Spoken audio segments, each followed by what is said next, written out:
웰빙 한방 이야기. 이 시간 진행에는 연세대학교를 졸업하고 중국 북경 중의학대학과 대학원에서 한의학을 연구한 난치병 치료 전문 달빛 한의원의 김동영 원장입니다. 안녕하세요. 이제 본격적인 겨울인데요. 이 겨울을 어떻게 나는 것이 건강한 삶을 사는 것인지 황제내경의 본문을 살펴보면서 성찰해 보고자 합니다. 황제내경이요, 소문과 영치라고 하는 두 권으로 되어 있고요. 이 소문이라는 책이요, 우리 한의학에서 중요한 인간의 생명관, 우주관, 자연관, 질병관 등 기본 패러다임을 다 담고 있죠. 그리고 영추라는 책에서는요, 침에 관한 내용을 주로 다루고 있습니다. 각각의 81편으로 되어 있습니다. 그런데 이 황제내경 소문이라고 우리 의학의 패러다임을 담고 있는요, 이 책의 첫 편에는 인간의 생명이 어떻게 창조되었고 일생이 어떻게 전개되어 나가고 병이 어떻게 해서 오고 인간이 노력하기에 따라서 인간의 수준이 얼마나 달라질 수 있는지를, 높은 경지까지 갈 수 있는지를 밝히고 있습니다. 그리고 바로 제2편에요. 두 번째 편에 바로 인간이 사계절에 따라서 봄, 여름, 가을, 겨울을 어떻게 살아야지 건강한 삶을 사는 것인지를 얘기해 주고 있습니다. 자, 오늘은요, 그럼 이제 겨울이 다가왔는데요, 겨울에는 어떻게 살아야 하는 것인지 황제내경의 본문을 갖고 한번 말씀드려 보고자 합니다. 다음과 같이 되어 있는데요, 겨울 3개월은 폐장이라고 말할 수 있으며 이때는 물이 얼고 땅이 얼어서 터지는 계절이다. 이렇게 추운 계절에는 양기를 괴롭히지 말 것이니 일찍 자고 늦게 일어나야 한다. 일어나는 시간은 필히 해가 뜰 때까지 기다려서 일어나야 할 것이다.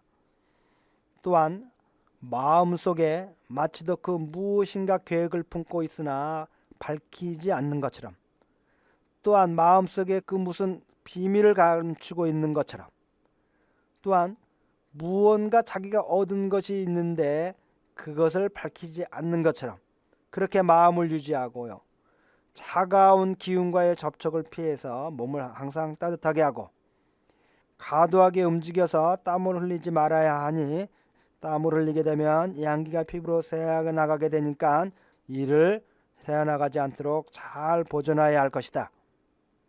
이렇게 사는 것이 겨울에 알맞는 양생의 도리이다.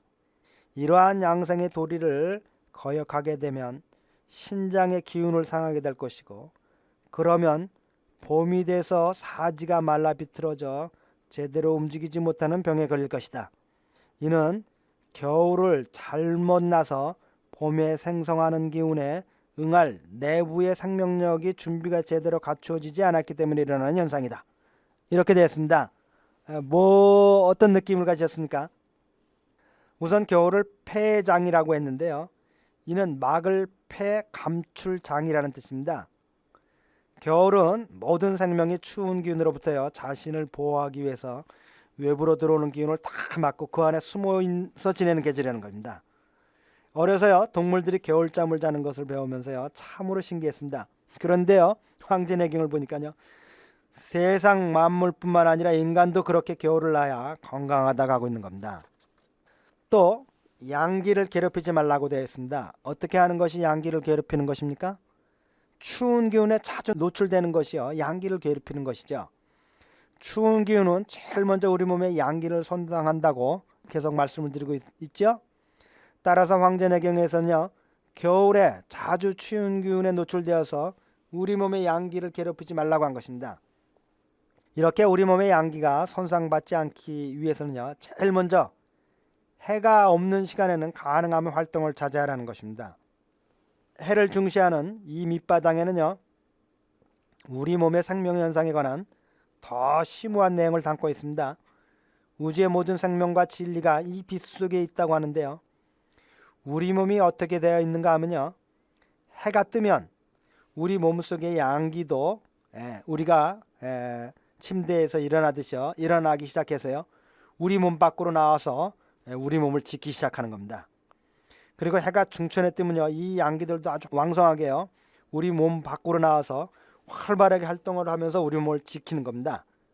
그리고 해가 지면요, 이 양기들도 우리 몸 밖에서요, 철수를 해서 몸 안으로 이렇게 들어가 버리는 겁니다. 따라서 해가 지고 난 후에는요, 우리가 활동을 하면 여러 가지 사고를 많이 겪게 되는데요, 이는 우리 몸을 바깥에서 지켜주는 양기가 우리 몸 안으로 이미 철수한 이유라요, 여러 가지 상황에 잘 대처를 할 수가 없기 때문에 그런 겁니다. 이렇게요, 처음 들어보시는 얘기들이죠. 이런 생명의 진리를요, 우리 몸을 물질 구조로만 보고요, 미세적으로만 접근하는 양의학으로선 도저히 이해할 수 없거나 접근조차 할 수 없는 생명의 이 진리들입니다. 따라서 황정영에서는요, 우리가 일어나고 자는 것이 중요한데요, 해가 뜨고 지는 시간에 맞추어서 일어나고 자고 하라는 겁니다. 따라서 겨울에는요, 일찍 자고 늦게 일어나라는 것입니다. 이 단순한 진리 속에요, 깊은 생명의 원리가 있는 겁니다. 우리가 해바리를 참 배우면서 이상한 생각을 했죠. 그런데요, 이 황제는 동양의 의학 진리에 뭐냐, 우리 몸이, 우리의 생명이 해바라기 이상으로 태양과 밀접한 관련을 갖고 있다고 말하고 있는 겁니다. 이제 와서요, 동서고금을 막론하고 깨우친 성자들이 모두 이 빛 속에 생명이 있다는 말씀을 다 하고 있는 겁니다. 이게 무슨 말인지 여러분들, 청취자 여러분들이 가슴속에 와서 이제 조금만 하면 다 알 겁니다. 왜 모든 분들이 빛, 생명, 빛과 생명을 항상 같은 동일한 대에 놓고 얘기를 했는지요. 자, 이러한 진리를 황제내에서 밝힙니다. 빛을 떠나서는요, 우리 생명이 존재할 수도 없고요, 이 우리 생명이라고 하는 우리 몸의 현상들이요, 빛과 아주 밀접한 관계를 해바라기 이상으로요, 밀접한 관계를 갖고 그에 따라서 움직인다는 겁니다. 이제 여러분들이 이 우주 내에 갖고 있었던 양의학적으로 이해조차 할 수 없었던 근본 그 진리의 귀중한 핵심들을 막연하게 황제내경을 통해서 여러분들이요, 받아들이고 느껴질 수 있게 되는 겁니다. 이 빛이요, 얼마나 소중하고 중요한 것인지 수도 없는 성자들이 수도 없이 반복해서 얘기하고 있는 겁니다.